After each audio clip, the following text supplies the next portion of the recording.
Should be good. Alright. What's going on, beautiful people? It's G Rex the Great, aka your friendly neighborhood comic enthusiast. And today, we're going to be talking a little bit about the upcoming Superman movie. I say upcoming like it's about to come out. But recently, if you don't know, James Gunn has announced the sequel to his 2025 Superman movie, which will be titled Man of Tomorrow, coming out, was like July 9th, 2027 or something like that.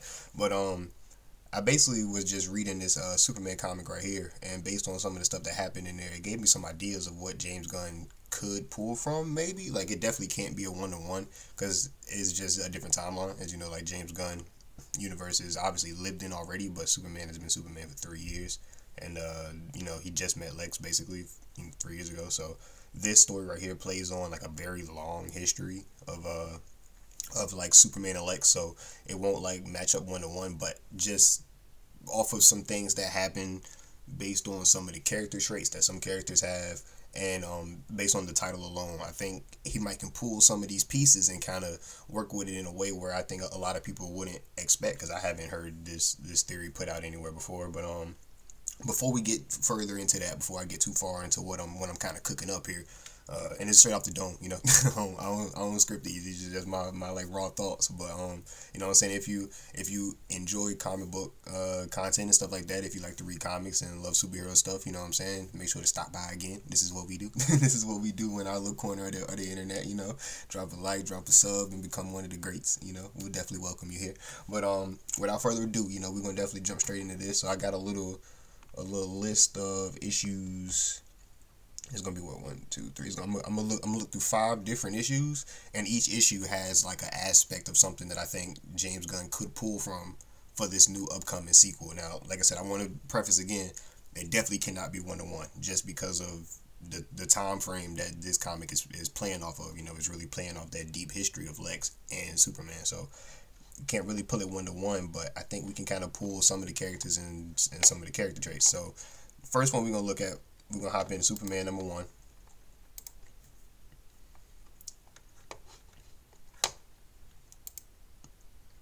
Alright, so I pull up Superman number 1 because of what you see right here on the screen already. We got Parasite. So, as you know, it's going to be titled Man of Tomorrow. Now, there was a recent animated movie called Superman Man of Tomorrow, and it's basically a Parasite story. It's an origin story for Parasite. He's the main villain of the movie. That's the main conflict. And with it being titled Man of Tomorrow, it automatically makes me think of the most recent Man of Tomorrow titled thing, which would be that. Let me see if we can get back a little bit more. Kind of just going through the junk here. Lex also signed over. This is where I also mean that it won't be one to one, because Lex signed over his whole company to Superman, and it became Luthor Corp. Supercorp and everything. So we definitely not gonna get that far. He's not gonna sign over the company.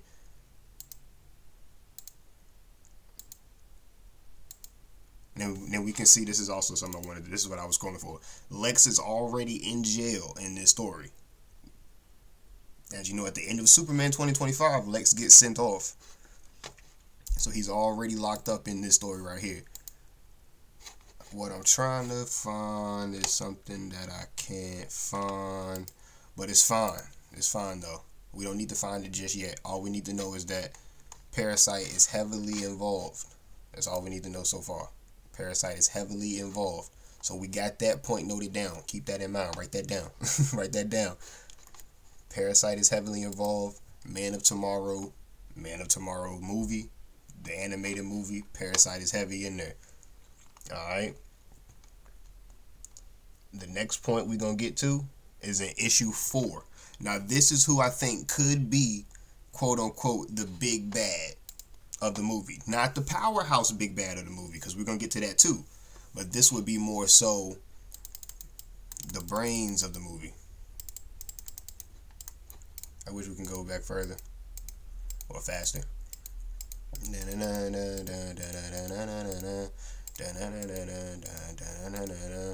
Alright, here we go.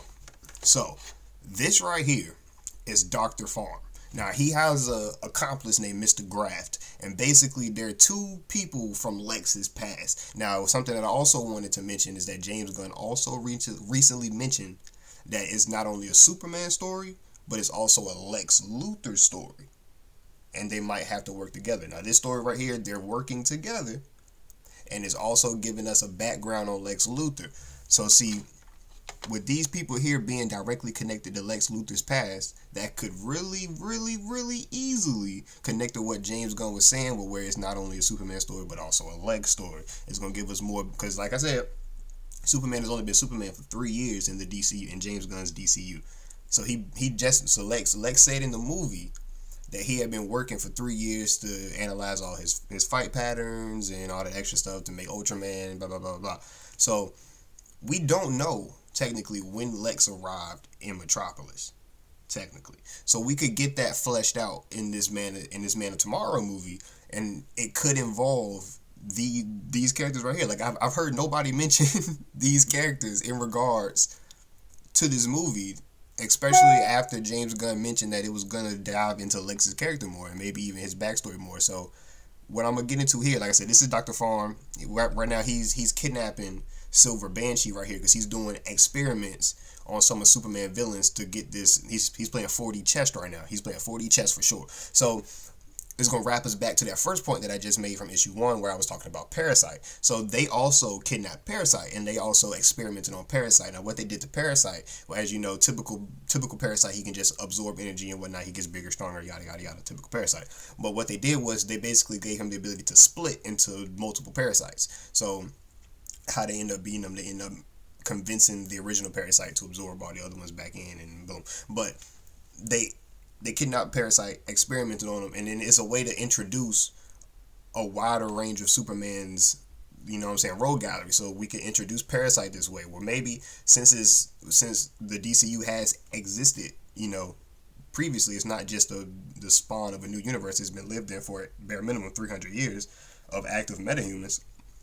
We could already have an active Parasite. We can already have an active Silver Banshee. They're just not gigantic supervillains, but they already have their powers and whatnot. And then our introduction to them as viewers of the DCU would be this Man of Tomorrow movie, and them being kidnapped by Dr. Farm and Dr. Graff and being experimented on type shit. But if you don't want to go the route of them already having their powers and just being kidnapped and experimented on to elevate their powers, this could give them their powers in a way, because like I said, it's not going to be 1-to-1. It can't be 1-to-1.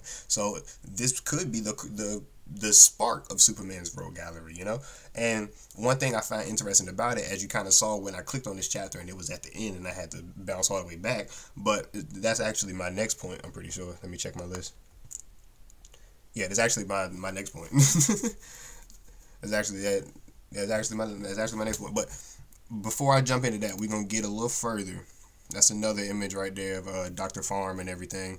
I like how I just noticed that his goons got like pill capsules on the on the back. I just noticed that. That's actually pretty cool. I can see James Gunn using something like that. So we got Dr. Farm right here kidnapping Silver Banshee so he can manipulate her powers. We got Lex locked up in prison. Lex actually defends Superman here. There's a guy talking crazy about Superman and everything, and he's saying Batman's better, yada yada yada, this and the third. And Superman plucks a walnut or an almond or something down his throat. So shout out Lex. Alright, so we got here, this is just Lex is basically just talking about all of the good stuff they've done over the past few weeks of them working together. Superman's asking him about Dr. Farm and Mr. Graft and everything, trying to figure out what's going on. So Lex decides to tell Superman a little bit about his backstory. And now this is the point that I was talking about, where we technically don't know when Lex Luthor arrived in Metropolis in the DCU. So this could easily be some inspiration that James Gunn could pull from for the Man of Tomorrow movie. So we got Lex Luthor arriving in Metropolis for the first time, and he's like strucken by like you see like the homeless person down there. He's looking at the Daily Planet newspaper talking about people missing off the streets and stuff like that. So he's seeing that it's a lot of negativity in this city of tomorrow, quote unquote, with City of Tomorrow, Man of Tomorrow. But we see Lex Luthor locking into he's like in his laboratory, he's studying stuff, he's looking at boards and graphs, and he's mapping stuff out. So as we're going to come to see, Lex Luthor becomes basically a vigilante. And Lex Luthor is low-key fighting crime in Metropolis. Now, this is one thing that I think James Gunn could really play on heavy, where we know that Lex Luthor felt like Lex Luthor often feels like he's the savior of humanity, but it's really played up on in the DCU version of Lex Luthor, and I feel like that could be because they could be pulling off of this iteration right here, where Lex Luthor got so mad that Superman swooped in and stole the hearts of the people of Metropolis 3 years ago, is because he initially tried to do that as a hero. And I think that could be cool for James Gunn to explore. You see him with the Lex bombs that kind of look like T-spheres, but I think that'd be pretty dope right here. And basically, Mr. Farm, Dr. Farm, and Mr. Graff are basically like the two people that he looked out to take down when he first arrived in Metropolis. So to have them come back, and now him and Superman kind of have to work together as they're doing in this comic, I feel like that's something that James Gunn could easily pull from and kind of use. We know that James Gunn is really big on taking like lesser characters and smaller characters and lesser known characters and putting them in these big roles, like he did with like people from the Guardians of the Galaxy, or like Peacemaker, or like Ratcatcher, or Bloodsport, or you know what I'm saying, anybody like that, like Vigilante. I mean, even from Peacemaker, I mean, even from Superman, I mean, Mr. Terrific, I mean, like, he takes these smaller characters and put them in very big roles. So I could easily see him take these two villains of Dr. Farm and Mr. Graff and putting them as the major chess player in the Man of Tomorrow movie. And another point that we're gonna get to, actually, my next point, is Jimmy Olsen. Now, Jimmy Olsen in DCU is a flirt. Playboy, got all the girls, Mr. Bitches himself. So I think it's interesting that James Gunn could use that character trait that he gave for Jimmy Olsen and play into it based on what happens in this comic here. So this is basically Superman trying to figure out where Dr. Farm and him is. So like I said earlier, as we saw in the beginning of this issue, Dr. Farm and Mr. Graff kidnapped Silver Banshee, and they did experiments on her and upped her power. But what we come to learn is that Jimmy Olsen is dating Silver Banshee. Jimmy Olsen is dating Silver Banshee. Now, James Gunn just had him as Playboy of the Year in Superman 2012 and in Superman 2025. He just had him as Playboy of the Year. It's easy. It's easy to see them pulling this right here, where we like start off the movie, him and Eve, it didn't work out or whatever. Eve is doing her own thing, Jimmy's doing his own thing, back in his Playboy ways or whatever. And then eventually he meets, I can't think of Silver Banshee's real name right now, but he meets real name, and then eventually we find out that she's actually a supervillain named Silver Banshee, or maybe we can hear like some rumors of there's this like supervillain that's like screaming everywhere, cracking glass, robbing places and whatnot, and then we meet Jimmy's girlfriend and everything, and then throughout the movie, once Dr. Farm and Mr. Graff starts kidnapping the villains to up their powers to try to combat Superman and Lex, we find out that she's a supervillain. You know, like I feel like that'd be a dope reveal, especially for the people that don't know Silver Banshee and stuff like that, and that'll be a cool introduction of another Rose Gathering member for Superman. So I feel like that right there is easy to put in there. All right, my next point. I got 2 more points.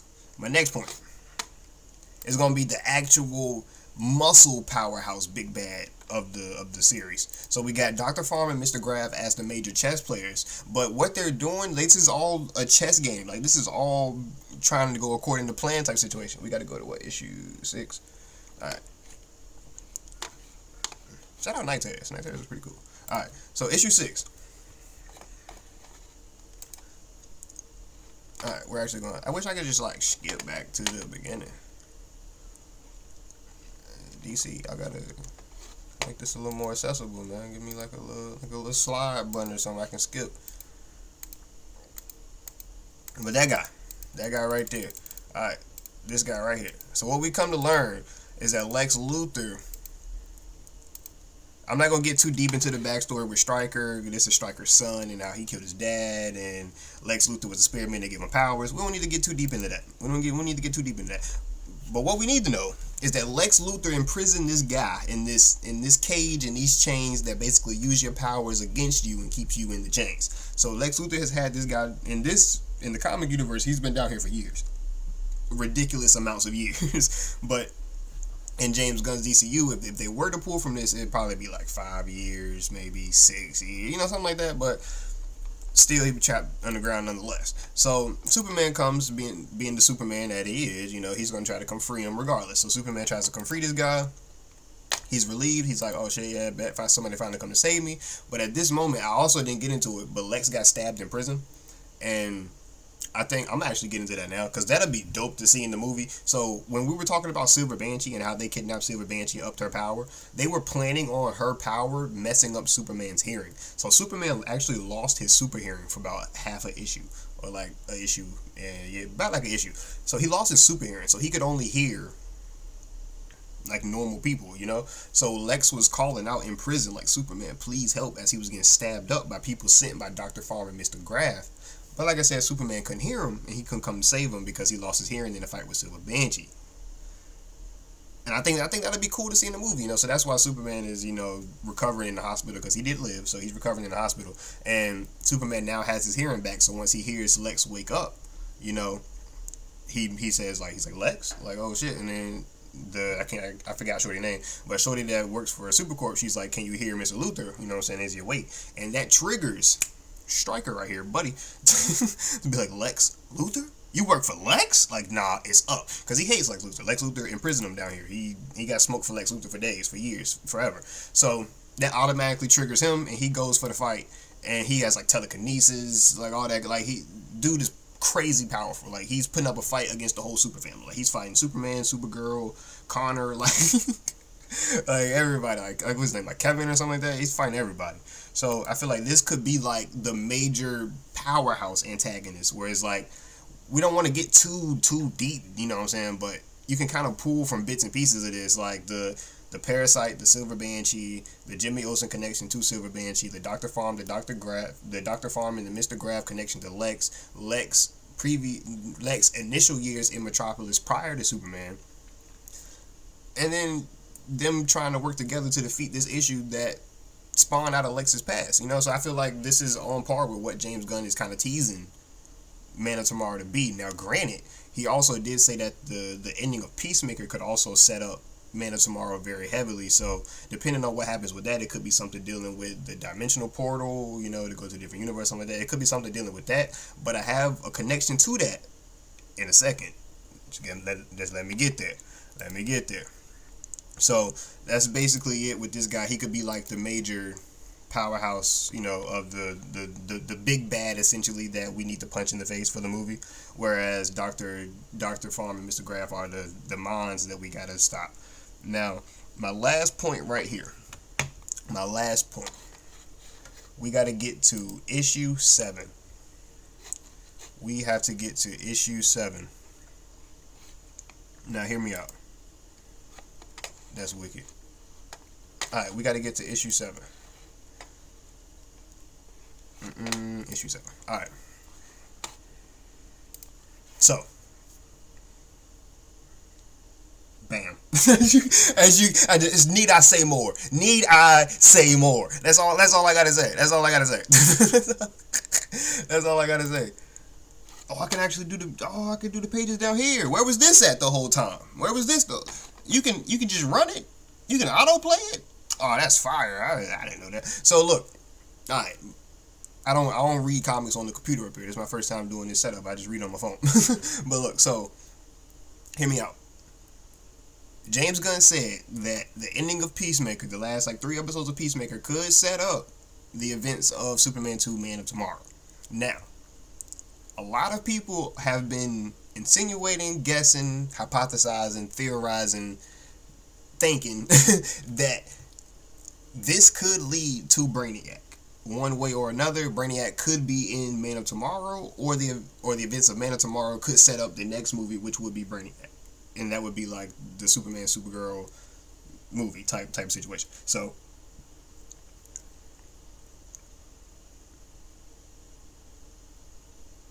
I'm sorry, I just blanked for a second. So, the connection that people have been making is that the dimensional tech, the dimensional portal that exists in Peacemaker, that came from Peacemaker's dad, that we initially thought he made, but we now find out from Peacemaker season 2 that he just beat up an alien for it. Just beat up an alien for it. Why not? He just mugged the alien. But a lot of people are guessing that tech could be connected to people like Darkseid, Orion, or even Brainiac. A lot of people have been guessing that it could connect to Brainiac. So playing off of that theory that Peacemaker season 2 ending connects to Man of Tomorrow, the tech in Peacemaker connects to Brainiac, and then that would be the through line to connect us all together. This comic introduces Brainiac plotting in the background.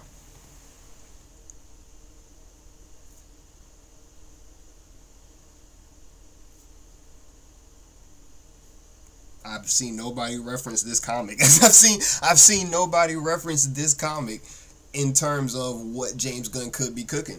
Now, like I said, it can't be one to one. It can't be one to one. But James Gunn is the type of person that I think could pull a lot from this comic and mix it with a bunch of other stuff and make his own story out of it. But a lot of these elements, to me personally, let me know what y'all think in the comments. If y'all feeling this theory, if y'all see the pieces that I'm kind of putting together and moving and swaying and stuff, let me know. But I think a lot of this could easily be used in Man of Tomorrow, just based off the stuff that I've heard James Gunn mention, say, and what we got kind of floating around in the DCU already.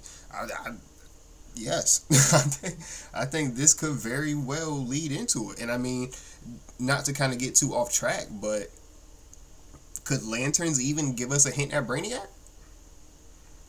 Because James Gunn did say that there was like a dark looming threat, in the background of Lanterns. Could that be during some space travel scenes we get some hints of Brainiac out there in the universe? And then leading into Supergirl, maybe we get a little more sprinkles, leading us to Man of Tomorrow that officially sets him up as the next villain, almost making him a Thanos, which he definitely deserves to be. Hey, all I'm saying is it's possible. All I'm saying is I see the strings, I got the thumbtacks. That's all. I see the strings and I got the thumbtacks. I'm putting them on the board. So like I think it's very possible. I think it's very possible to imagine seeing. Well, like I said, this also plays on the history of Superman and Brainiac as well. So it won't be something like this. But just imagine this in James Gunn's DCU. We finally get Superman versus Brainiac, but Supergirl's off to the side. Mr. Terrific is giving excellent comms in the background. You know what I'm saying? Like I think it's certainly possible. I think it's certainly possible, and that's pretty much it. Really, I got another scene of Brainiac here, and I think all of that is definitely doable. I think it's all doable. I think it's all doable, and I'm not gonna go to it. It doesn't matter that much. I was gonna go back to the scene where Lex got stabbed, and I was gonna show like I could see James Gunn doing something like that with DCU Superman, because it was basically a scene where it was like Superman was talking to Lois and he was like, for the first time in a long time, like I'm not like drowning in like noise from the outside world, like I can actually focus on the moment and be here with you type situation. And then Lois was like, and he was like, I can't hear the world, and she was like, don't worry, your world's right here or whatever. It was cute. It was a cute moment. I can see James Gunn running something like that in DCU too. But that's basically what I got right here. That's what I like. I was just reading through this because I was trying to catch up, because I heard a lot about Superboy Prime and stuff, and I rock with Superboy Prime heavy. So I was like, shoot, I'm about to catch up on this Superman Down to DC jump, because I kind of overlooked it when it dropped. But I was like, you know what, fine, I'm gonna go hop into it. And once I'm at like issue like 10 or 11 now, and I was like, this is very Man of Tomorrow coded, low key, if you ask me. Like this is like, you can pull a lot from this. I was like, I gotta talk about this. I've seen nobody say this. I have to tell people that this is a possibility. But yeah, so that's what I got on the upcoming Superman Man of Tomorrow movie coming out in 2027, man. If you like what you saw, if you enjoyed it, drop a like on the video, man. Leave a comment. Let me know what you thought about this idea. Let me know if you think it's possible. If you got some other theories that you're thinking about for the movie, definitely let me know down below. Outside of that, if you want to keep coming back, rocking with me about comic book stuff, man, chilling with me, talking with me and stuff, drop a sub, become one of the greats. All of the greats will welcome you, We're always wanting more numbers. We're on the road to 200, we're almost there. So definitely appreciate it if you decide to drop that sub, man. And, that's pretty much all I got, man. Y'all definitely be safe out there in the internet land. Enjoy the rest of your day, your night, your evening, whenever you're watching it, Always be kind, spread peace, Yeah, that's it for me, man. I'm gonna call it at that one.